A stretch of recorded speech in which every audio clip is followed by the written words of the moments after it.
ये कहानी एक ऐसी महिला की है जिसने देश प्रदेश ही नहीं बल्कि पूरी दुनिया में अपनी कामयाबी का झंडा फहरा दिया। और आज के दौर में भी लाखों हजारों की संख्या में लोग उनको अपना आदर्श मानते हैं। कहीं न कहीं खास तौर पर महिलाएं उनके दिखाए नक्शे कदमों पर चलने का प्रयास करती हैं, प्रयत्न करती हैं। तो साथियों नमस्कार, आदाब, सत श्री अकाल, राम राम। स्वागत है आप सभी का आज की एक और नई घटना कहानी में, एक और नई वीडियो में। और घटना कहानी की शुरुआत कुछ यूँ होती है कि उड़ीसा राज्य का एक ज़िला है मयूरभंज, और उसी मयूरभंज ज़िले के अंतर्गत दूर दराज के इलाके का एक गांव है। और उसी गांव में नारायण टुडू के घर सन 1958 में एक बच्ची का जन्म होता है और नाम रखा जाता है द्रौपदी।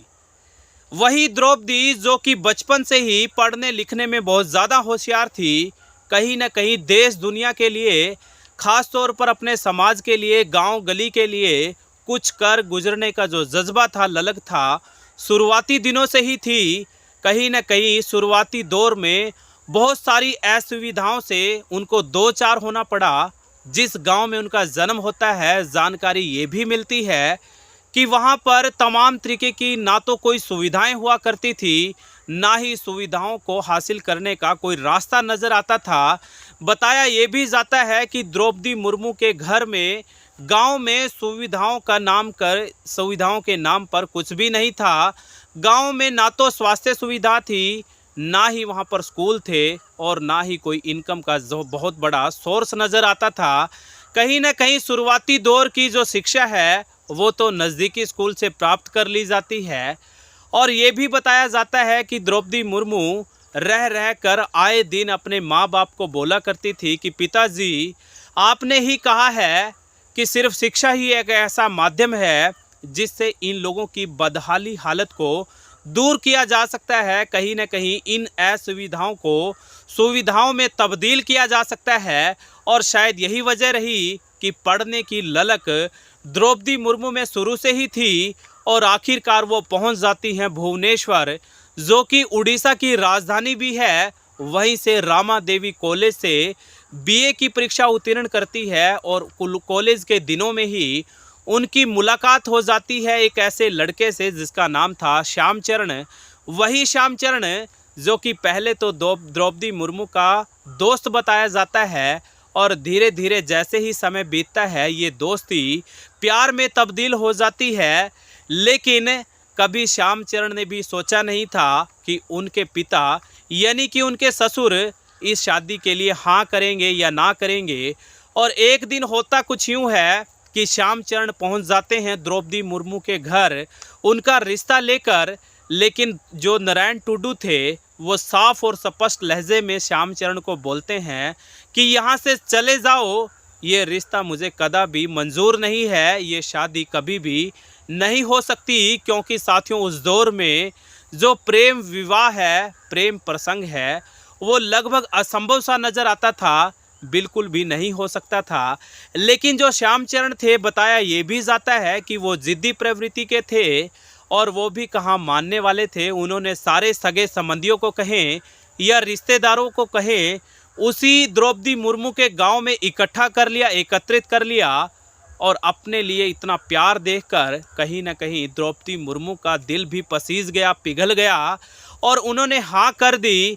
और देखते ही देखते चंद दिनों में आखिरकार द्रौपदी मुर्मू के पिता और माँ भी झुक जाते हैं, हाँ कर देते हैं, और लगभग ये शादी तय हो जाती है। और ये दौर था सन 1980 का। 1980 के दौर में वही द्रौपदी मुर्मू जो कि चंद साल पहले बच्ची और लड़की हुआ करती थी, अब वो किसी घर की बहू बन चुकी थी। और दहेज में दी जाती है मात्र एक गाय और एक बैल। अब बहुत सारी जिम्मेदारियां जो है द्रौपदी मुर्मू के कंधे पर आ चुकी थी। लेकिन अब वो निकल पड़ती है उस रास्ते पर जिस रास्ते पर चलने के लिए शायद द्रौपदी मुर्मू इस दुनिया में आई थी, इस दुनिया में उन्होंने जन्म लिया था। और वो रास्ता था समाज सेवा का। आखिरकार वो दूर दराज के इलाके में बसे हुए गांव में पहुंचती है। बहुत बड़ी संख्या में लोगों की समस्याएं सुनती हैं, उनको निवारण करने का हर संभव प्रयास करती हैं। कहीं न कहीं उनके बच्चों को पढ़ाने के लिए उनको शिक्षा की अलख जगाने के लिए जद्दोजहद करती है, प्रयास करती है। बहुत सारे स्कूलों में पढ़ाती हैं, खुद अपने घर को स्कूल में तब्दील कर देती हैं और उनको ऐसा करने से कहीं ना कहीं उनकी लोकप्रियता आए दिन बढ़ रही थी। बहुत बड़ी संख्या में लोग उनको जानने लगे थे, पहचानने लगे थे। लेकिन साथियों, आपको ये भी बताता चलूं कि वो ये सब राजनीति के लिए नहीं कर रही थी, बल्कि निस्वार्थ भाव से कर रही थी। और उसी दौर में यानी 1997 में वो अपने इलाके से पार्षद का चुनाव जीतती हैं और पार्षद बनते ही कहीं ना कहीं उनकी लोकप्रियता में बहुत बड़े स्तर पर जो है इजाफा होता है। कहीं ना कहीं हज़ारों लोग उनको चाहने लगते हैं, उनके मुरीद हो जाते हैं। और उस दौर में द्रौपदी मुर्मू भारतीय जनता पार्टी अनुसूचित मोर्चा की राष्ट्रीय कार्यकारिणी सदस्य बनाई जाती हैं। कहीं ना कहीं उनका कद दिन प्रतिदिन राजनीति में भी बढ़ रहा था। लोगों को भी नज़र आ रहा था कि ये लड़की आने वाले समय में बहुत कुछ हासिल करेगी। कहीं ना कहीं देश दुनिया में उनके इलाके का, उनके समाज का, खास तौर पर आदिवासी समुदाय का नाम ज़रूर बुलंदियों पर पहुंचाएगी। और होता कुछ यूँ है कि रायपुरगंज एक वहाँ पर विधानसभा सीट पड़ती है। 2002 के दशक में वही द्रौपदी मुर्मू आखिरकार विधायक चुनी जाती है। और बीजद जो वहाँ पर राजनीतिक दल है और भारतीय जनता पार्टी की गठबंधन सरकार में 2004-09 में वो परिवहन मंत्री और तमाम मंत्रालयों का कार्यभार संभालती है। और उनके मंत्रालयों में लिए गए ऐतिहासिक फैसलों को आज भी जनता याद करती है। आज भी उनके द्वारा लिए गए ऐतिहासिक फैसलों को याद किया जाता है। कहीं ना कहीं लोगों की ज़ुबान पर रह रहकर वो किस्से कहानियाँ आ ही जाते हैं। जिस जिस पदों पर द्रौपदी मुर्मू आसीन रही, कहीं ना कहीं उन्होंने ऐतिहासिक फैसले लिए। लोगों की ज़ुबान पर एक एक बात आज भी याद है। लेकिन उन्होंने कभी पीछे मुड़कर नहीं देखा। आगे चलकर वही द्रौपदी मुर्मू देश के कई हिस्सों में राज्यपाल के तौर पर भी सेवाएं दे चुकी थी। लेकिन उसी दौरान 2010 का दौर था कि उन्होंने अपने 25 साल के बेटे को खो दिया। और 2014 आते आते उनके पति ने भी उनका साथ छोड़ दिया। कहीं ना कहीं वो भी स्वर्ग सिधार चुके थे। इन दो इंसिडेंट से वो बहुत बुरी तरीके से टूट चुकी थी। कहीं ना कहीं उनको लगने लगा था कि अब उनकी ज़िंदगी पूरी तरीके से बर्बाद हो चुकी है, वीरान सी पड़ी रहती थी। बताया ये भी जाता है कि कई कई महीने तक वो अकेले ही एक कमरे में ज़िंदगी को गुजर बसर कर रही थी। और आज की दौर की बात करें साथियों, तो उनकी मात्र एक संतान जो कि उनकी बेटी है वो ही जिंदा है। इसके अलावा उनका इस दुनिया में कोई भी नहीं है। और उनकी बेटी की बात करें तो वो भुवनेश्वर जो कि उड़ीसा की राजधानी है, वहीं पर एक बैंक में नौकरी करती हैं। लेकिन द्रौपदी मुर्मू ने कभी पीछे मुड़कर नहीं देखा। हर स्तर पर, हर जगह गरीब लोगों के लिए प्रयासरत रही। कहीं ना कहीं गरीब लोगों के स्तर को ऊंचा उठाने के लिए उन्होंने हर संभव प्रयास किया। और उस समय पूरी दुनिया को द्रौपदी मुर्मू ने चौंका दिया जब भारतीय जनता पार्टी, जो कि दुनिया के सबसे बड़ा राजनीतिक दल माना जाता है, उन्होंने भारत जैसे विशालकाय देश की राष्ट्रपति के लिए द्रौपदी मुर्मू का नामकरण करा दिया, उनको नॉमिनेट कर दिया। और ऐसा सुनकर कहीं ना कहीं देश दुनिया में बैठे हुए लाखों करोड़ों लोगों को उन्होंने चौंका दिया।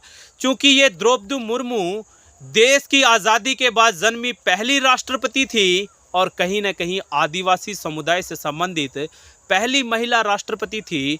और जैसे ही उन्होंने राष्ट्रपति का कार्यभार संभाला तो अमेरिका के राष्ट्रपति बाइडेन भी बोलते हैं कि देश के यानी भारत देश के सबसे बड़े पद राष्ट्रपति को संभालने वाली महिला एक आदिवासी समुदाय से है। ये बताने के लिए काफ़ी है कि भारत का जो लोकतंत्र है वो कितना ज़्यादा मजबूत है, कितना ज़्यादा विशाल है। तो साथियों, ये थी आज की हमारी घटना और कहानी। आपको कैसी लगी ज़रूर बताइएगा। और आपको ये भी बताता चलूँ साथियों, उनको देखकर द्रौपदी मुर्मू को बहुत बड़ी संख्या में लोग प्रेरणा स्रोत मानते हैं। कहीं ना कहीं उनको देखकर, उनकी जीवनी को पढ़कर बहुत बड़ी संख्या में खास तौर पर महिलाएं जो हैं अपनी ज़िंदगी को तब्दील करेंगी, अपनी ज़िंदगी को और बेहतर बनाने के लिए प्रयास करेंगी। साथियों, यदि वीडियो अच्छा लगा तो सब्सक्राइब करिएगा, शेयर करिएगा। कोई आप लोगों की प्रतिक्रिया है तो कमेंट बॉक्स में देना ना भूलें। बहुत बहुत शुक्रिया, आप सब साथियों का आभार, धन्यवाद।